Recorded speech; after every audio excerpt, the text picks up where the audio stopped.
절씩 기도하시겠습니다. 흩어진 사람들이 두루다니며 복음의 말씀을 전하세요. 사마리아에서 내려가 그리스도를 백성에게 전파하니 우리가 빌립의 말도 듣고 행하는 표적도 보고 한 마음으로 그가 하는 말을 따르더라. 많은 사람이 붙었던 더러운 귀신들이 크게 소리를 지르며 나가고 또 많은 중풍병자와 못 걷는 사람이 나으니 8절은 같이 읽겠습니다. 그 속에 큰 기쁨이 있더라. 아멘. 아멘. 오늘은 복음으로 올라오시되는 전도자의 삶이라는 제목으로 말씀을 전하도록 하겠습니다. 할렐루야. 주위에 계신 성도님들과 인사를 하겠습니다.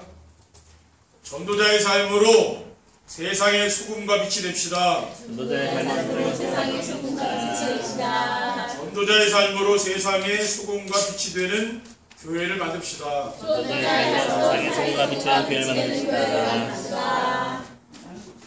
지난 주간에 전도자의 삶이란 복음의 비밀을 알고 누림으로 인생의 근본 문제가 해결되어서 복음으로 올인이 되면은 혼자 있어도 외롭지 않고 사람들을 만나면은 답을 줄 수 있어서 세상을 살리는 소금과 어둠을 밝히는 빛이 된다고 했습니다.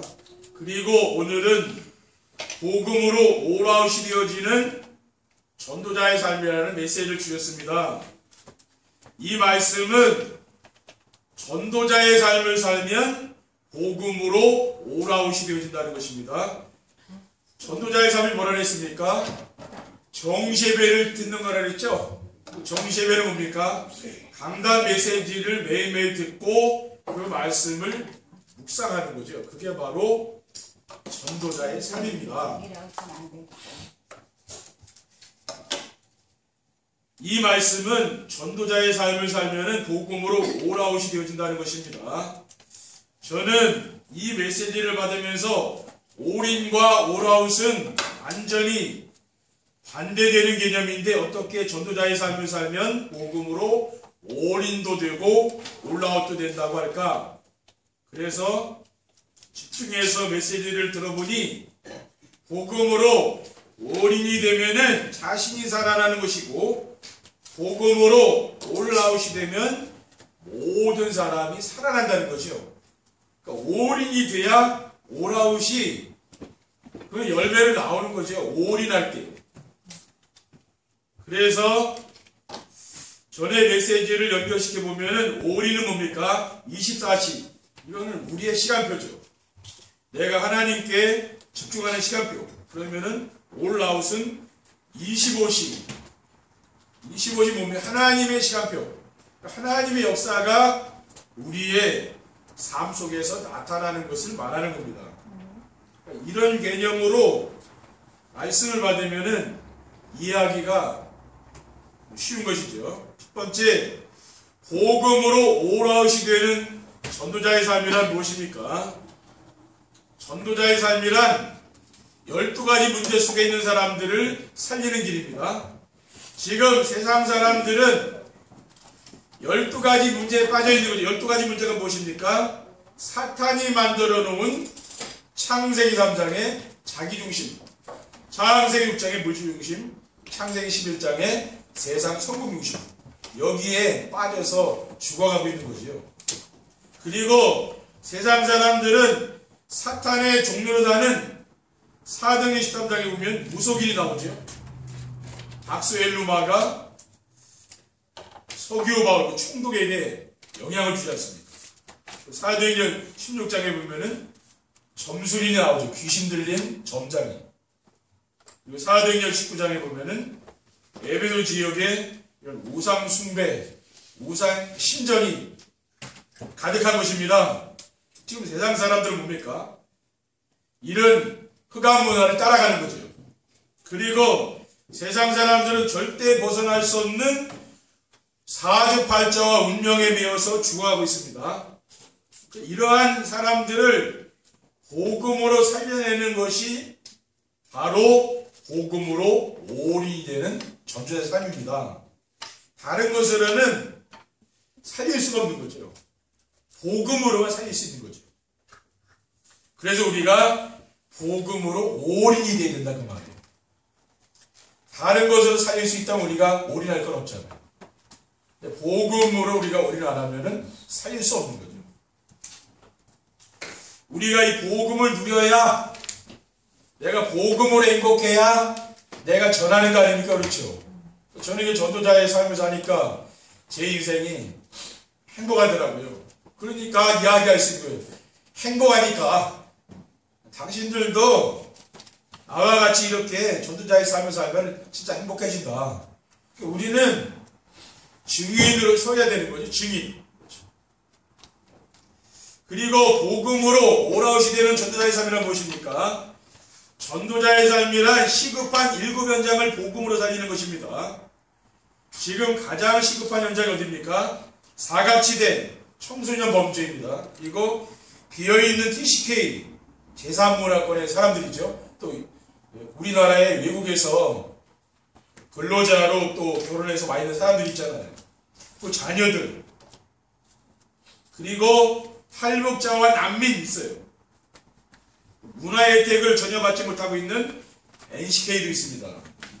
이런 사람들이 뭡니까? 우리가 시급히 살려야 될 그런 현장이죠. 왜냐하면 이 사람들이요, 죽어가고 있기 때문에 그런 겁니다.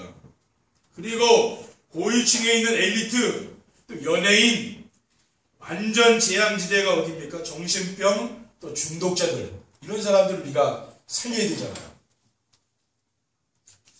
여러분이 이 메시지를 계속 듣다 보면은요, 어느 날 말씀이 성취되는 거예요. 그러니까 우리가 말씀을 계속 듣는 것밖에는 다른 방법이 없다니까요.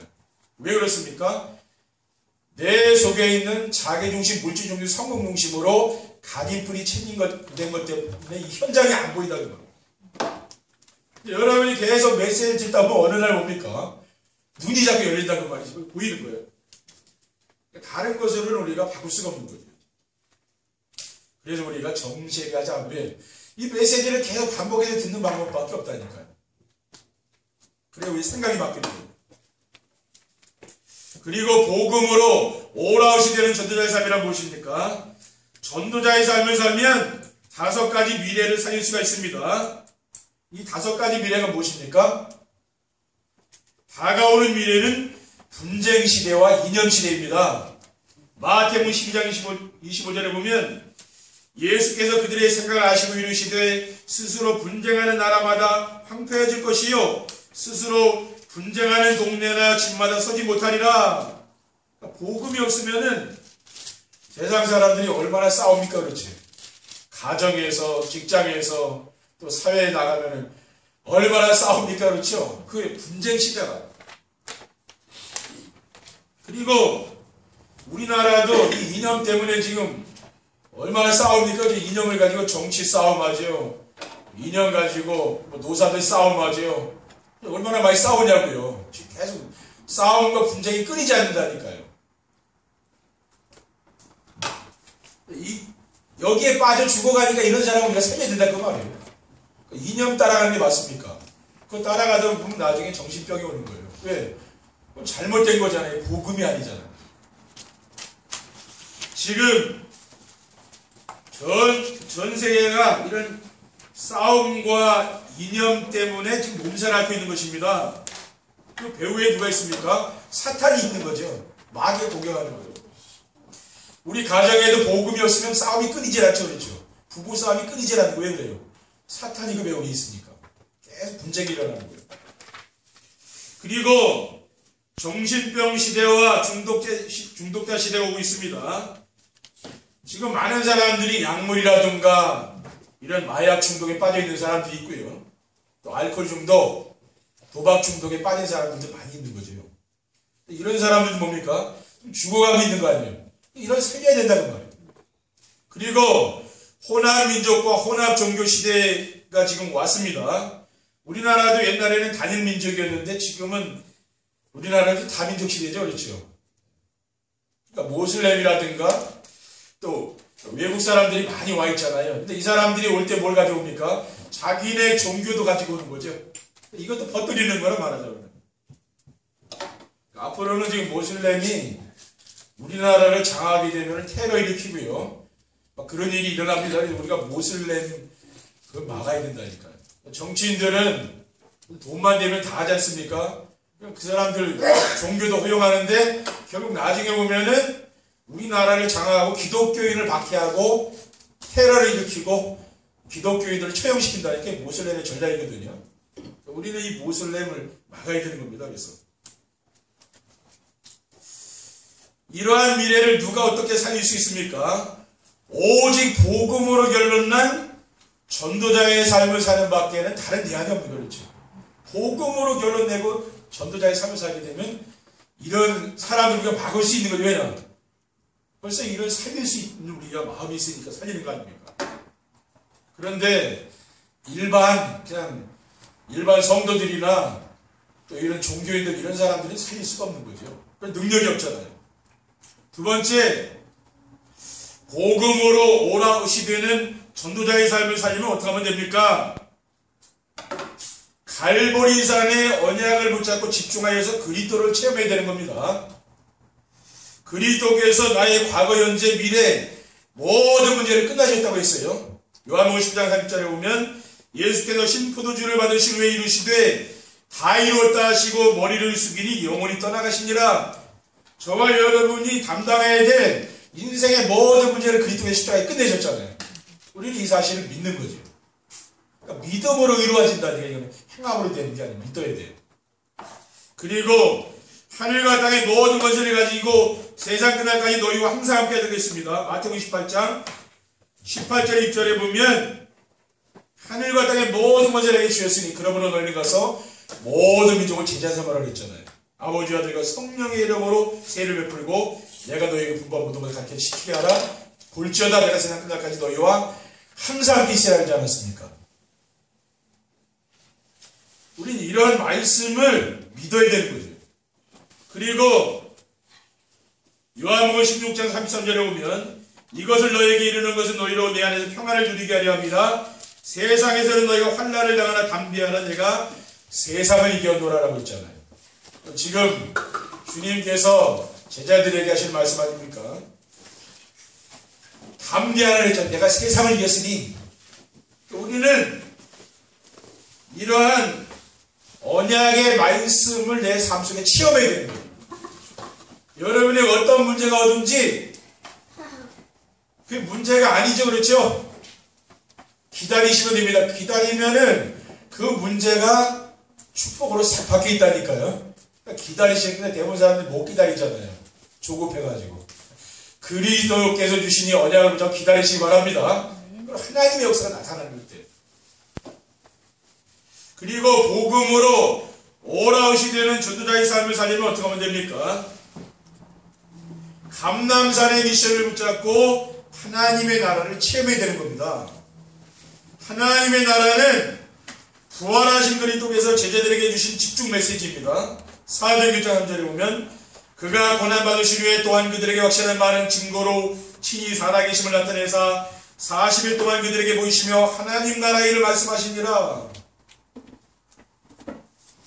그러니까 부활절이 이제 4월달에 있잖아요. 40일 뭐 집중하고 그런 교회들도 있더라고요. 우리 교회는 그렇게 안 해도 여러분들이 여러분 개인적으로 집중하시기 바랍니다. 40일. 그렇죠. 정말 40일 정해놓고 내가 정시에 도전해보자. 한번 해보라니까요. 40일 동안만. 여러분이 그게 다 안 돼도요. 내가 이렇게 기간을 정해놓고 집중을 하죠. 그러다 보면은 뭔가 거기에 올인이 된다니까요. 하나님 주시는 응답이 있어요. 그래서 예수님께서 제자들을 감람산에 불러놓고 40일 동안 하나님 나라에 대해서 집중했죠. 거기서 역사가 일어났다는 말이에요. 그리고 하나님의 나라는 성령의 능력으로 더러운 귀신들이 떠나가는 겁니다. 마태복음 12장 28절에 보면 그러나 내가 하나님의 성령을 입어 귀신을 쫓아내는 것이면 하나님의 나라가 이미 너에게 임하였느니라고 했어요. 그리고 하나님의 나라는 뭐라고 했습니까? 로마서 14장 11절에 보면 하나님의 나라는 먹는 것과 마시는 것이 아니요 오직 성령 안에 있는 의와 평강과 희락이라 했거든요. 이게 바로 하나님 나라다. 이러한 하나님의 나라를 체험한 사람만이 주변에 죽어가는 모든 사람들에게 복음을 전해서 살려낼 수 있습니다. 내가 체험이 있어야 되는 거죠. 늘 근심, 염려, 갈등 이런 것 때문에 늘 고민하던 사람은 어느 날 그게 없어져 봐요. 그럼 그 마음에 하나님 나라가 임한 거거든요. 그럼 그 사람은 어느 현장에 가서 누구를 만나서 증인이 되면 내가 체험을 했으니까 그렇죠. 그러니까 증인이 되는 거예요. 그러니까 목사도 설교자로 서면 안 되는 거죠. 증인으로 서야 되는 거죠. 이 말씀의 증인이 되어야 된다고 말해요. 성도들도 마찬가지입니다. 우리 성도님들이 예배하러 오실 때는 다른 동기가 없는 게 제일 좋아요. 나는 말씀 들으러 오늘 교회에 온다 이렇게 생각하셔야지 내가 뭔가 이루려고 하는 게 있다 그러면 뭡니까? 벌써 여기서 말씀이 안 들려요. 이렇게 되면. 그러니까 아무 동기 없이 내가 복음 때문에 내가 오늘 하나님 말씀 들으러 교회 간다 이런 마음을 오시면 보니까 저도 편하고 여러분도 편한 거예요. 그러면 저도 하나님 말씀 신부로 가면 되고 여러분도 뭡니까? 이 말씀을 통해서 응답받고 하시면 되거든요. 가장 좋은 겁니다. 그리고 복음으로 올라오시게 되는 전도자의 삶을 살려면 어떻게 하면 됩니까? 오순절 마가다락방의 성령 충만을 체험해야 됩니다. 그러니까 오순절 마가다락방의 성령 충만은 무엇입니까? 그것은 큰 능력도 나타나지만은 그 뭐냐면은 방언도 하고 뭐 뭔가 역사가 일어났잖아요.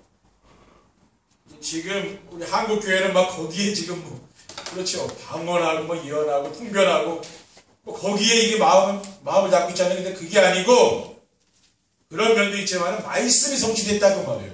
이걸 잘 봐야 됩니다.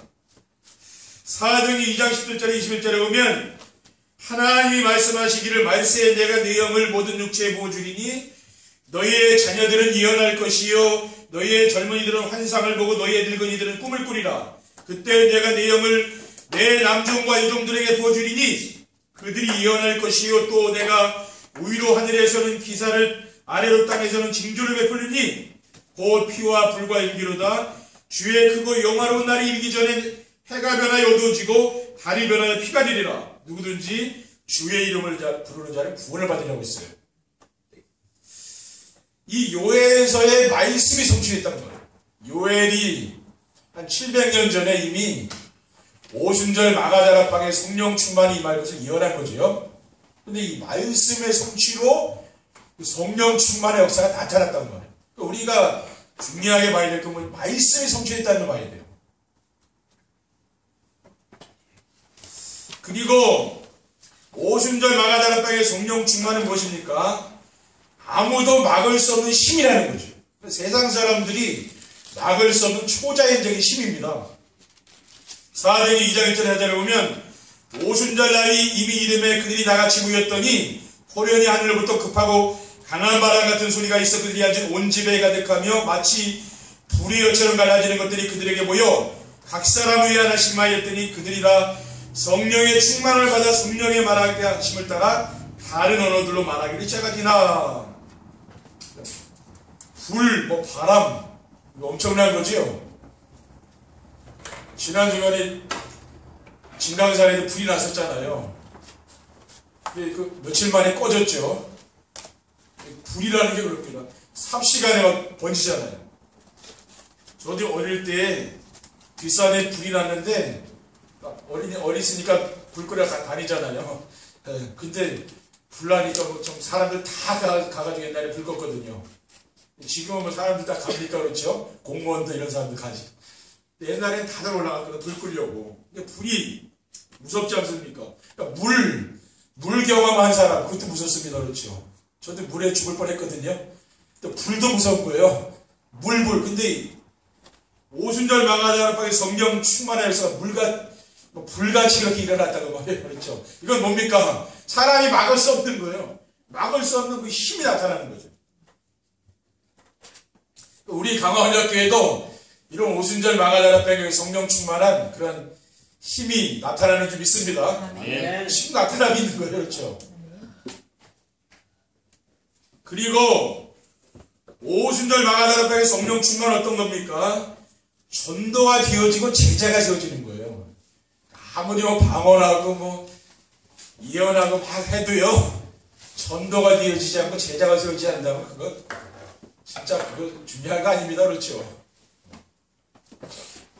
사도행전 2장 9절에 11절에 보면 우리는 바데인과 메데인과 엘람인과 또 메소포타미아 유대와 갑바도기와 본도 아시아 부르기오와 밤빌리아 애국과 및 구레네에 가까운 리비아 여러 지방에 사는 사람들과 로마로부터 온 나그네 곧 유대인과 유대교에 들어온 사람들과 그레데인과 아라비아인들이라 우리가 다 우리의 각 언어로 하나님의 큰 일을 말함을 듣는도다. 저도 남미 사람들 어제도 RTC 방송에서 항상 인터뷰 하잖아요. 남이 말을 하면 저도 말이 나와요, 자꾸만. 나도 모르게 그러는 거예요. 근데 그게 뭐냐면, 하나님이 주신 이게 방언이기 때문에 안 없어지더라고요. 방언을 저는 안 하거든요. 방언 기도를 안 해요. 그런데도 그 사람이 얘기할 때는 같이 나도 막 뭐라고 나오는 거예요. 그러니까 그게 남미적인가 보죠. 그렇죠? 그 방언이. 근데 무슨 말인지 모르겠다고 그렇다니까요. 근데 뭡니까? 여기서는 오순절날 성령 충만이 임하니까 뭐가 된 거냐면요. 이 15나라에서 온 사람들한테 복음이 들어가는 것이죠. 그리고 사도행전 2장 41절에 42절에 보면 그 말을 받은 사람들은 세례를 받으며 이날의 제자의 수가 3천이나 더하더라. 그들이 사도의 가르침을 받아 서로 교제하고 떡을 떼며 오로지 기도하게 했으니라고 했습니다. 그러니까 3천 제자가 일어났죠. 왜? 성령 충만의 역사가 났는데 이런 제자들이 나오는 거예요. 그러니까 이거는 인간의 인물이 되는 게 아니죠. 그래도 전도는 사람이 하는 게 아닙니다. 하나님이 우리를 통해서 하시는 일이지 우리가 그 능력이 있어서 전도하는 게 아니죠. 하나님이 하시는 일이에요. 하나님이 예비한 사람을 하나님이 우리에게 붙여주는 거죠. 그게 전도라고 말이에요. 그러니까 우리가 전도하려고 자꾸 하지 말고 그래서 전도자의 삶을 살자는 왜? 이 전도자의 삶을 속으로 들어가면 하나님이 나를 통해서 전도가 되고 제자가 세워지는 응답을 주신다니까요. 그게 더 옳다고 말이죠. 세 번째 결론입니다. 복음으로 올아웃이 되는 전도자의 삶을 살면 어떻게 됩니까? 삶의 현장에서 생명운동과 제자들이 일어납니다. 믿는 사람의 최고 축복이 무엇입니까? 삶 속에서 생명운동이 일어나고 제자가 세워지는 거죠. 그런데 복음의 올인이 되면은 하나님이 삶 속에서 생명운동과 제자가 일어나는 만남을 주신다는 거예요. 그래서 이 강단의 말씀을 들은 사람을 하나님 나에게 붙여준다는 말입니다. 왜냐? 내가 복음의 올인이 되기 때문에 그런 일이 일어나는 거예요. 오히려 강단 말씀 따라가지 않는데 전도가 되고 막 그러면은 오히려 그 사람이 교회에 문제가 됩니다. 왜 그렇습니까? 강단 따라가지 않고 전도가 되면 그게 더 문제가 생기는 거예요. 그런데 강단을 통해서 이게 전도가 되면은 아무 문제가 안 된다니까 그렇죠. 그러면 내 중심을 더 끌고 가잖아요. 강단을 통해서 굉장히 내 능력으로 되는 사람 뭡니까? 그거는 자기 중심을 끌고 간다는 말이에요. 그리고 오히려 교회를 더 어려움 줄 수 있다는 말이죠. 여러분이 이 말씀을 순종하고 따라가면서 전도가 돼야 그게 진짜입니다. 복음으로 올인이 된 사도 바울이 가는 곳마다 생명운동과 제자들이 일어나는 것을 사도행전을 통해 볼 수 있습니다. 이처럼 복음이 우직이 되어서 올인이 되어지면은 생명운동과 제자들이 세워지는 올라웃의 축복은 따라오는 겁니다. 그리고 복음으로 올아웃이 되는 전도자의 삶을 살면 어떻게 됩니까? 삶의 현장에서 하나님의 나라를 누리며 살게 된다고 말이에요. 하나님의 나라는 무엇입니까? 생사복을 주관하신 하나님이 통치하시는 것을 말하는 거죠. 그리고 사탄과 저주와 지옥 권세가 언제 무너집니까? 그리스도의 이름에 무너지는 거예요. 그리스도. 그러니까 그리스도께서 함께 하시는 곳이 그게 하나님 나라. 그럼 여러분 모든 가정의 저주, 여러분 직장의 저주가 무너지면 왜?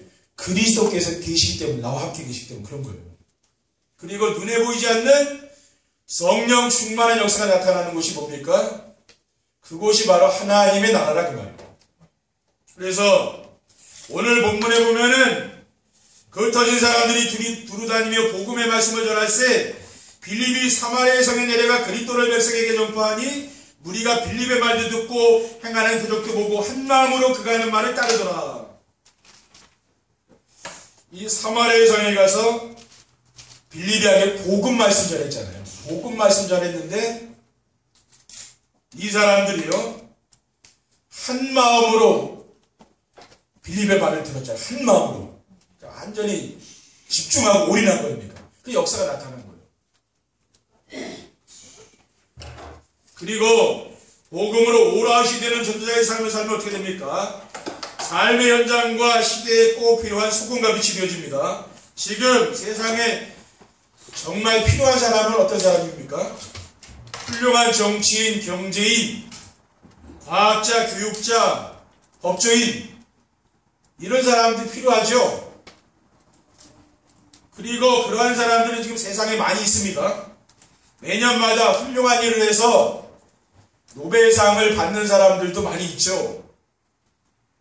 그러나 지금 세상은 어떻습니까? 점점 좋아지는 게 아니고 세상은 갈수록 점점 안 좋아지잖아요. 왜 그렇습니까? 사람들이 세상을 멸망시키려는 사탄의 존재를 모르기 때문에 사탄이 존재 모르잖아요. 그리고 눈에 보이는 것밖에 모르잖아요. 그렇죠? 눈에 안 보이는 영적인 세계를 모르잖아요. 그러니까 갈수록 세상은 점점 어두워지는 거죠. 그래서 복음으로 올인이 된 성도가 복음으로 올아웃이 되어지면은 영적 문제로 고통당하는 이런 세상이죠. 지금 세상 사람들이 왜 힘듭니까? 자기도 모르게 지금 포로를 끌려갖고 노예에 끌려갖고 속국돼 있는 거예요, 사실은. 자기가 지금 자기 현주소, 내가 누군지 모르는 거예요, 그렇죠? 어딘가 끌려가서 지금 막 살고 있는데 자기 몰라요. 그게 뭐예요? 영적 문제라고 하는 거예요. 그러니까 뭡니까? 이런 영적 문제로 고통당하는 세상을 살릴 수 있는 게 소금이죠. 그리고 이 깜깜한 어둠을 밝히는 건 빛밖에 없습니다. 그렇죠? 전기불만 깜깜하게 키면은 환해지잖아요. 빛. 우리 성도가 뭡니까? 우리는 이 세상을 살리는 소금과 빛 아닙니까? 그렇죠? 우리가 이 사명을 감당할 때 세상은 뭡니까? 점점 밝은 세상이 되고 이 세상은 점점 살만 나는 그런 세상이 되는 거죠. 여러분들이 소망입니다. 우리 또 렘넌트들이 소망이요. 다른 렘넌트는 뭡니까? 주일날 어디 놀러가고 아이들이 세상에 오락에 빠져 살잖아요. 근데 우리 렘넌트들은 하루 종일 예배 드리지 않습니까? 그럼 이 아이들이 세상을 바꾸지 않겠습니까? 그렇죠? 저는 이 아이들이 바꿀 것 같으면 세상 아이들은 거기 빠져 있으니까 뭐가 뭔지 몰라요. 그렇죠? 또 어둠 속에 있으니까. 근데 이 아이들은 소금이고 빛이잖아요. 그럼 이 아이들에게 하나님이 이 나라를 맡기지 않겠습니까? 그렇죠? 교회를 맡기고 이 세계를 맡기는 거예요. 그래서 우리가 해야 될 게 뭡니까? 올인하면 돼요, 여러분. 복음에 올인하시기 바랍니다. 우리가 그럼 올아웃은 결과로 나오는 거예요. 그렇죠? 일부에서도 말씀드렸잖아요. 올인이 된 사람에게 하나님은 기적도 행하시고 이적도 행하시고 응답도 주시고 모든 걸 다 한다고 말이에요. 알겠죠? 생명운동도 일으키시고. 그래서 여러분 이번 한 주간도 복음에 올인이 돼서 올아웃이 되는 귀한 응답을 주시기를 주님의 이름으로 축원드립니다. 기도하겠습니다. 하나님 감사합니다. 오늘 정말 우리가 복음에 올인이 되어서 올아웃이 되는 응답을 누리는 귀한 성도들이 될 수 있도록 인도해 주시고 우리 성도들의 산업 현장과 또 가정 현장, 또 직장 현장에 하나님의 나라가 임할 수 있도록 인도해 주시옵소서. 주 예수 그리스도의 이름으로 기도드립니다. 아멘. 찬송하시겠습니다.